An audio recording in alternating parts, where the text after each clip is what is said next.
All right, I'm Coach Dana Cavalea, and I'm happy to be here with you today. I'm the author of the book, Habits of a Champion and High Performance Coach.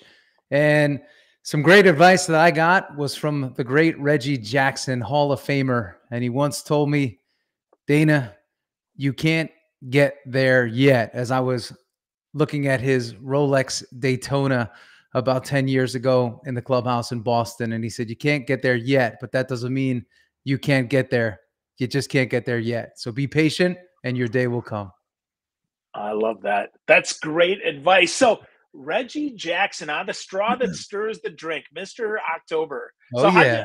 how did you get to meet Reggie? Was it a Yankees thing or what? How'd that Well, happen? yeah, Reggie, I've spent my career with the Yankees as a director of strength and conditioning and performance. And Reggie was always around, so he would always be in the weight room during the game. And usually talking smack about how the team is playing and how if he was playing, every ball hit would have been out of the yard.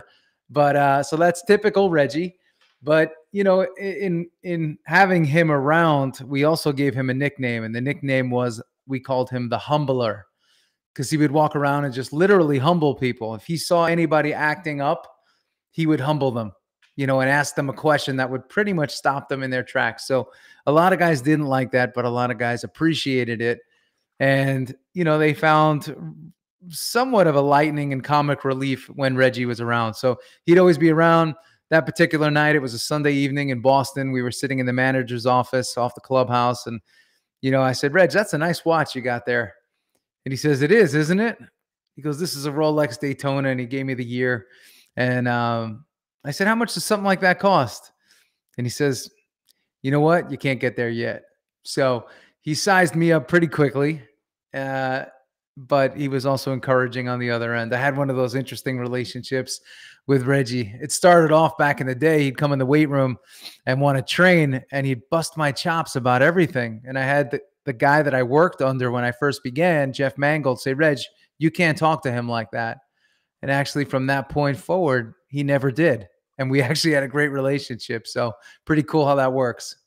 Yeah, that is cool how it works. So tell me how the word yet is such great advice because that's what stuck out for me when I read your book. Well, because, you think about life, right? We always want to be oftentimes somewhere we are not yet, right? So, if you write a book, you want to be a bestseller. Maybe your first one won't get you there. If you're a speaker, maybe you want to do X amount of jobs a year or gigs a year, and you want to speak on certain stages. And when you start off, you can't get there yet. So everything is about, here's where I am now and here's where I want to be. But there's that yet.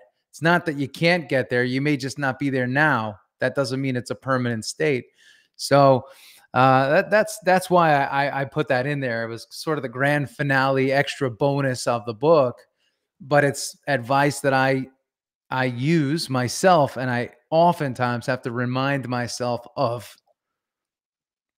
Yeah, for sure. For sure. So the book is fantastic. So lots of great habits in here. I'm going to talk about a couple, but before we jam into those, I got to ask, Coach, can you actually coach habits, or is that something that people have or they don't? Well, it's interesting. I, it's a very interesting question. I think habits are the result of how you're raised and the environment and the environments that you're raised and that you put yourself in. So if you hang around people where, let's say, health and fitness and nutrition is not something that's very important, it's probably not going to be that important to you. So your habits are going to reflect that. If you're raised in a geography that, again, where that's not a priority and vanity is not a part of things, you're probably not going to care as much. Where when you're brought up in, say, let's say certain areas of Miami, you're going to be very conscious of many of those things. So it's just really how you're brought up. And I think that determines what your baseline of habits are. But every habit can change. You can change every habit that you have. Right now, I'm taking a group of 20 people through a weight loss and physical and health reset. And all of them, no matter what their issue is, whether they're dealing with diabetes or neuropathy or whatever it may be, or they just want to improve their energy, they're all improving in just a 7-day time because we took all of their habits, all of their associations, and we flipped them upside down and said, okay, these don't exist anymore. Now, this is what I want you to do. So you give people direction, you give them structure, you give them bumpers and guidelines and guardrails, and they could do really, really well. It's just amazing because many people today, they don't want that sort of discipline. And when I coach people, I say, listen, you don't need discipline. You need a plan. So if I give you a plan and all you have to do is work the plan, and I'm here to work it with you, you'll get the result. And the more results you get, the more disciplined you become. Most people think you have to start with discipline. I believe discipline is obtained as you go. It gets stronger and stronger and greater. Wow. That is interesting. I have not heard that before. That's a new way to think. So with that, if it gets stronger and stronger as we go, 7 days. I mean, I've often read that 66 days it takes to build a habit, or 27 days, or what? 7 days, is that the jump start, or is that enough to keep it going, man? So I'm taking them. What I'm doing is I'm taking them through 30 days, right? 30 days. So we're 7 days in on our 30. But what we did was we took all of their habits and just literally flipped them upside down and hit Control Alt Delete on their mind and how they typically do things, and reestablish new ways of doing things. And the way I do it, again, we're just talking about the weight loss and, improvement of physicality and energy, is I actually work them from more of a cellular biochemical level. So, and the thought process in a very simple way is this: if I take the craving away at that root level, you don't need willpower in order to resist the craving.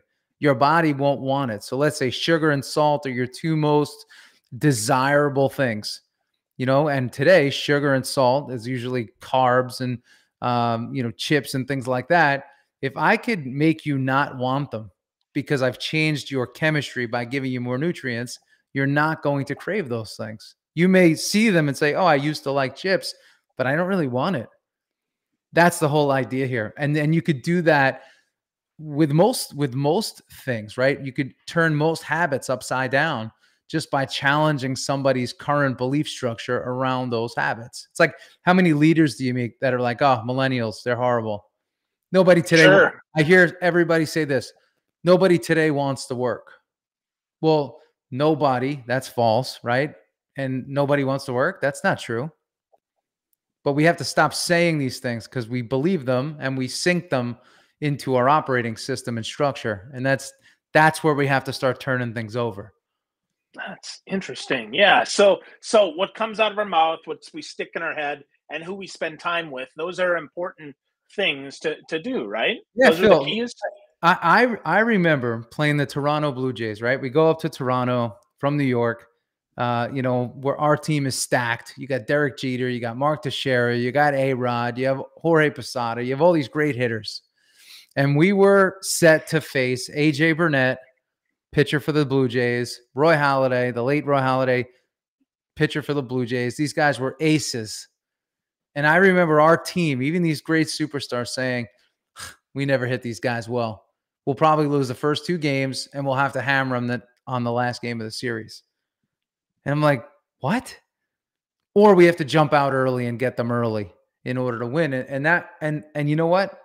They made that dream come true every time. We always sucked those first 2 games when we had faced those 2 guys, unless they had a bad game and we got to the bullpen and we could beat them. But again, we went in psyching ourselves out that it was going to be difficult. It was going to be challenging. It was going to be, right? So going to be and yet are very similar as well. Like, how many things do we forecast incorrectly? Quite a few. Yeah. And then we do it and we're like, wait, that wasn't that bad. So we're poor forecasters. Yeah, for sure. For sure. Well, that's a blessing and a curse, right? I mean, if it's if we can understand that we're poor forecasters, well, then that's changeable. Then we can change our habits. Then we can be better. But if we feel like that's set in stone, then we're stuck. Yeah. Stuck sucks, right? Yep. And it's interesting. I find most people, what they do is they'll focus on the deficit naturally. Even when I talk to high-level talent in sports, they're very aware of what they're bad at. When I talk to high performers, high achievers, whether it's a CEO I'm coaching or an executive, same kind of deal. They're very quick to point out what they're terrible at. or where they're struggling or where the weakness is, and they lock in on that. So, it's important that we understand the weakness, we put a plan and a play to it, and we coach it and we correct as much as we can, but we can't obsess over it to the point where we associate ourselves as the weakness and the weakness becomes dominant. That's good. Yeah. No, I Yeah. totally know. And that's, for me anyway, that's encouraging that we can do that, right? Because that gives us, the agency to actually fix things and the agency to actually be better and excel at what we're already good at, right? Yeah. Because if you reinforce what you're bad at over and over and over and over again, it's harder to get good at it. It's like, I'm not good at this. I'm not good at that. I'm not good at this. I always struggle with this, right? It's like, even like you have to abandon those mindsets. Definitely. Well, let's talk a little more mindset here. One of my favorite players, and gave you three things that he talked about. Mariano Rivera, probably arguably the best relief pitcher ever in the history of baseball. The Sandman. You knew it was over when he came in. Number 42, one of the last players to wear 42 once the Major League Baseball retired it. He said three things. He said, you got to quiet the noise, you got to slow everything down, and you got to take it one pitch at a time. So talk to me about that, Coach, right? Like quieting the noise, like break that down for me. What does quiet the noise mean and how do we do that? Yeah. So I think a good setup to this is actually how that story originated, and I was a young guy watching Mariano come up, and I saw this skinny guy from Panama in 1995 come into the league, and he starts, he toes the mound, and you're like, what's this guy going to do? And he sits back and he throws fire, 96, 97 miles an hour, when people really weren't throwing that hard. Pitchers weren't throwing that hard. And I was like, wow, this guy's incredible. And every year he got better and better and better. And you watched his disposition and his demeanor just almost be perfect as you could be, right? High stress, high pressure situation. So, I was living up in Westchester County in New York, and Mo calls me up. He says, hey, come to the house. I want you to stretch me. So I go to his house, go to the basement, and we're just chatting. And I'm like, Mo, I got to ask you something. Hey, listen, since the time I saw you toe the mound back in 95, like, how do you do it? And he goes, do what? Do what? And he has that sort of smug personality. And I said, how do you get it done in the biggest of situations? And he drops those three things on me, right? Quiet the noise, slow it down, one pitch at a time. I'm like, wow, that's amazing. And I said, well, what about the big situations like the World Series, game on the line? And he goes, there are no big situations. Every situation is the same. We decide what's a big situation, and we decide what it is that we give life to. And I said, wow, that's such like an unbelievable perspective. So when it comes to quieting the noise, the way he looks or looked at it is as if he's in control of the dial of the volume on the radio.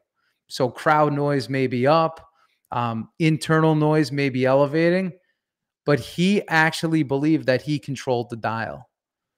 And, you hear people talk a lot about, right, control the controllables. You got to control the controllables. Yet when the rubber hits the road, most people aren't controlling those controllables. They're letting the controllables control the controller.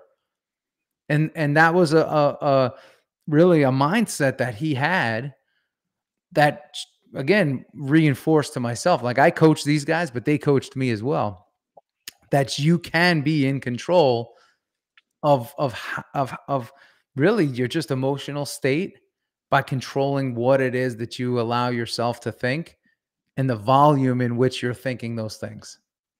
Wow. That's incredible. That's power too, right? That's great power, a great, maybe that's discipline, right? That we've learned from having a plan that we're going to turn it down, right? Well, in sport, we talk a lot about routine, like, and you're hearing a lot about it in, I guess, the personal development and personal growth space now over the last few years. But for a long time, players have routines. It's been like coaches engaging players would always say, hey, what's your routine? What's the routine? What do you got? What's the routine? And the reason routine became and is so important in sport is because a good routine leads to good outcomes. Execution of a consistent routine leads to predictable outcomes. And when you get paid to play, you need predictable outcomes. When the sport in which you play as a hitter is based on 7 failures to 3 successes and you're still a Hall of Famer, you need predictability of how you feel. You need emotional predictability. You need predictability of mindset and attitude. And then you need predictability of results, most importantly. So it's just something that we talk about a lot, and we engage players in routines. And if they don't have them or they need to be tuned up, we have to do it. It's very, very important, because without a good routine that is built, customized for you, the individual, not what that guy does or that thought leader does or that author does or whatever, every routine has to be built for you. So you own it. It's yours. Your stamp is on it.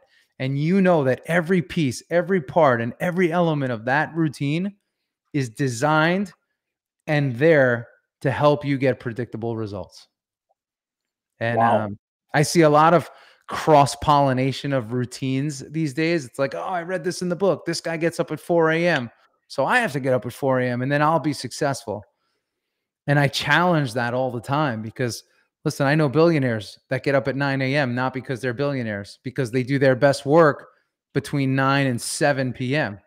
Right? I know artists that are world renowned that do their best work between 10 p.m. and 2 in the morning.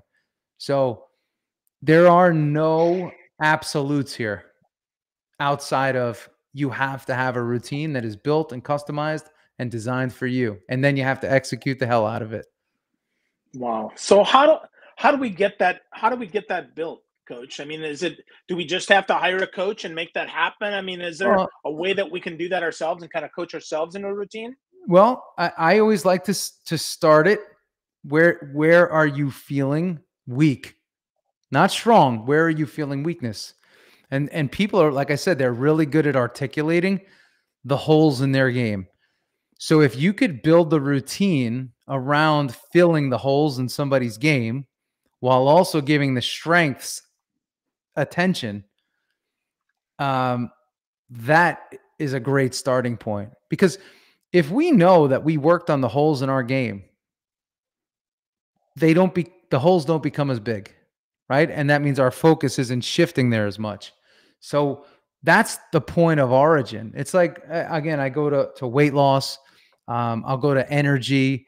If you have low energy, you're going to have to go deep into your reserves in order to project and to get something done and to move through something. But if you articulate that to me and I say, hey, all right, Phil's got an energy problem. I have to figure out what's going on with his energy and build routine around it so he can have more sustainable energy.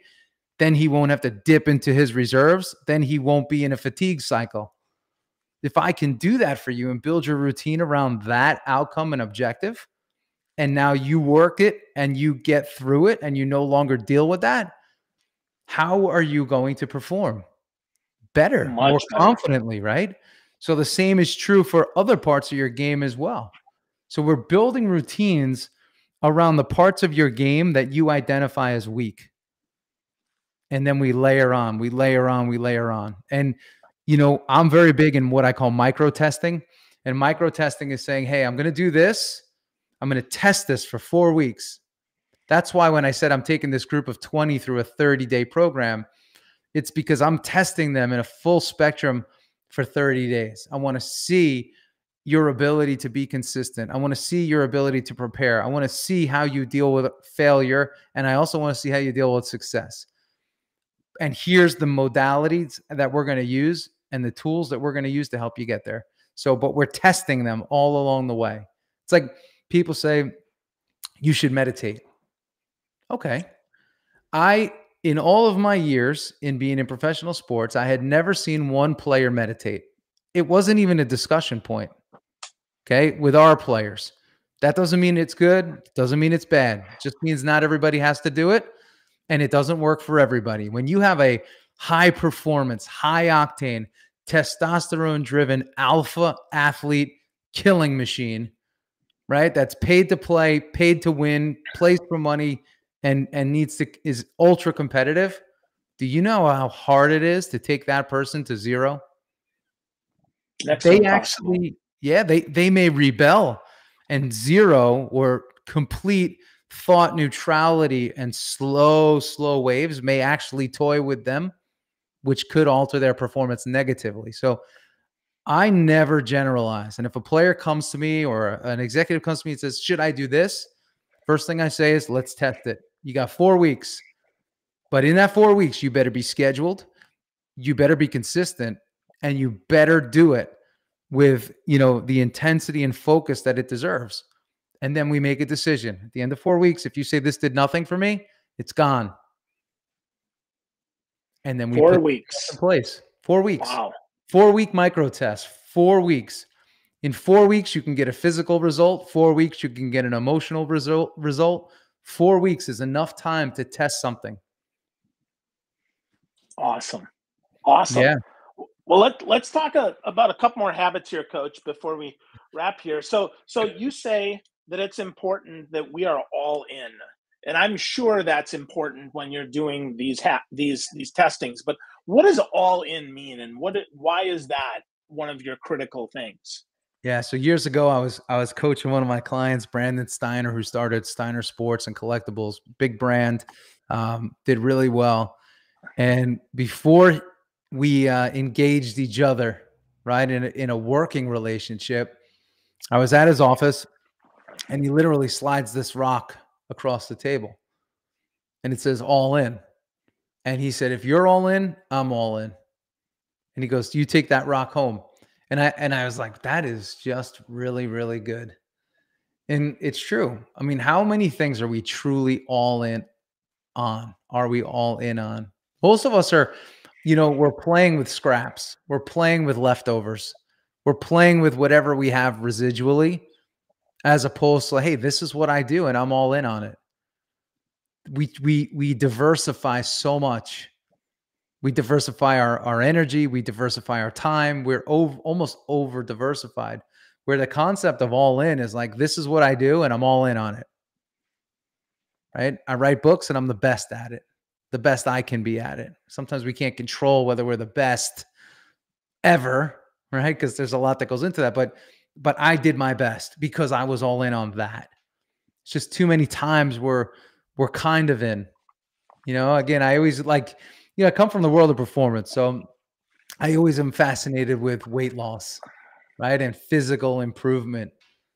And most people are not all in. If I were to ask somebody to do 30 jumping jacks for the next 30 days, you will be amazed at how many people cannot complete 30 for 30. They may go 27 for 30, 28 for 30, maybe 20 for 30. That's not bad, but it's not all in. All in is 30 for 30. You committed to 30 to 30. That's what you have to do. And I'm seeing it now, even with this group that I'm taking through. They can't go 30 days without a drink. They can't go 30 days without a simple added sugar, right? They can't do it. So they're not all in. They're kind of in. And in sports, we say you could be interested or you could be committed. You choose. Interested and all in, committed are two different things. And people that are all in, they could turn off a lot of people too, because they're so intense. They just bring an energy and an air to them that most of the people out there can't hang with. Average people do average things. They find comfort in other average people, in other average habits, and other average behaviors. But if you want excellence, you have to demand it from yourself. And people may say, well, you have to also demand it from others. And that's where most people get let down, because most people can't even get it out of themselves, and now they're expecting it from others. So anyway, long-winded there, but all in is all in. All in is, I'm doing this and I'm seeing it to completion, and I will get the result that I desire, no matter what, and no matter how long it takes. Those are tough. Most people aren't. They're interested. I'm interested in weight loss, right? They're not committed to it. So sometimes they're interested until somebody invites them to their favorite restaurant. I totally get it, right? Or they're interested until that pizza hits the table and it smells so damn good that you're like, but I always tell people, listen, if you want to grow, you have to be in discomfort. And discomfort is looking at something and not allowing it to influence you. I think that's a big problem today just in society, is that there's too many influencers and people don't see themselves as the central point of influence on their own life. I would agree with that. I see that very, very clearly.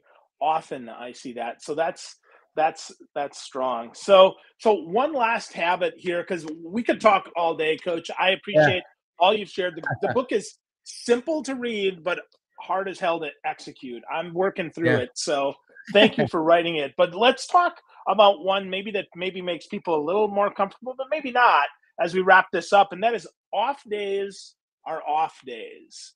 That I, one, I was like, ooh, okay. I mean, like when I read it, I'm like, all right, I get behind that. But then I read it, I'm like, I'm a little uncomfortable here. So talk to me about that, Coach. I think that's probably one of the hardest ones in the book today, because it's like, what do we do with our time today? You know, at the end of the day, if you're an achiever and you're used to being rewarded for achievement, what do you want to do more of? Achieve. So you're also going to do the activities that you associate with that achievement, and that becomes a vicious loop. And what happens is you end up working all the time. You're always on, you're always working. But coach, that's all in, isn't it? Well, as much as you're all in on the work, you also have to be all in on the out. So I have found that today there's a lot of talk about burnout. There's a lot of talk about stress, anxiety, fatigue in the workplace, and all these different things. And when people are on, much like you keep an electronic plugged in for 20 years, eventually it's going to burn out and you're going to have to get a new one. Unfortunately, with us, we can't just get a new one, right? We can't just reset ourselves by changing out parts and components. We actually, when people get into this state, it could become somewhat of a dangerous state. So off days are off days. That doesn't necessarily mean you have to be like totally gone, flying to an exotic destination. But what it does mean is find a way to escape your day-to-day routine habits and realities. So I work with people that say, Coach, I don't do that great taking a full day off. And I said, well, listen, let's do this. Let's give you 60 minutes in the morning of you time where you could I always look at business as a leaf pile. And when the wind blows, even if it blows a couple leaves off the pile, business owners, entrepreneurs, leaders, they get crazy. So let's just take that time. Let's take an hour and let's make sure all the leaves are corralled in the pile so that we can then go do whatever we want to do. But what I find today more than ever is if we let people, or if we suggest, hey, you're not doing anything, that could actually have a negative consequence psychologically. But I got this from Derek Jeter. When he took a day off, like he was gone at his lake house on jet skis, hanging out. He wasn't thinking about baseball. But then a player like A-Rod, he'd be studying some of his previous at-bats. So I used to look at it like I was achieving well if I took a whole day off and I did nothing, and I was failing if I did something. I've modified to say, if you need that 60 minutes in the morning and it makes you feel good, you can have your coffee, your tea, or whatever, get your leaf pile together, and then go enjoy your day. You have to enjoy your day. Don't forget to enjoy your day and enjoy your life. And it can't just be, even if you love your work, you will come back better if you go do something else. And we can't forget that. Awesome. It's hard, man. That's the hardest thing I wrote in the whole book. That's for personally, that's my hardest habit.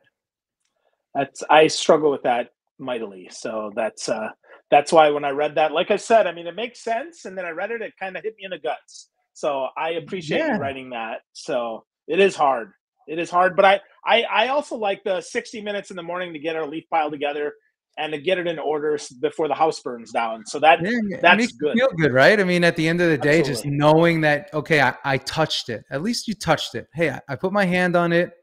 I'm good. Now I can step away. If you don't do that, it may be 3 o'clock in the afternoon. You're like, oh shoot, I forgot to do that. And then that owns you. I mean, at least a lot of the Yeah. mindsets that I deal with, there's a bit of obsessiveness that's there. There's perfectionism, all of that. There's even comparison that exists. So we can understand that, and we can put a sort of a stop in place Mm-hmm. for Yep. that. Set those boundaries so that we can make it work for Totally. us. Totally. Yeah.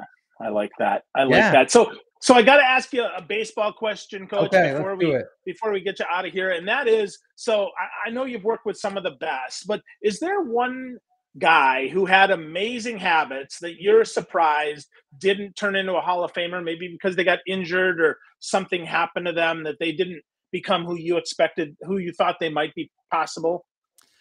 Um, I would say, just trying to think about that because it's a very interesting question.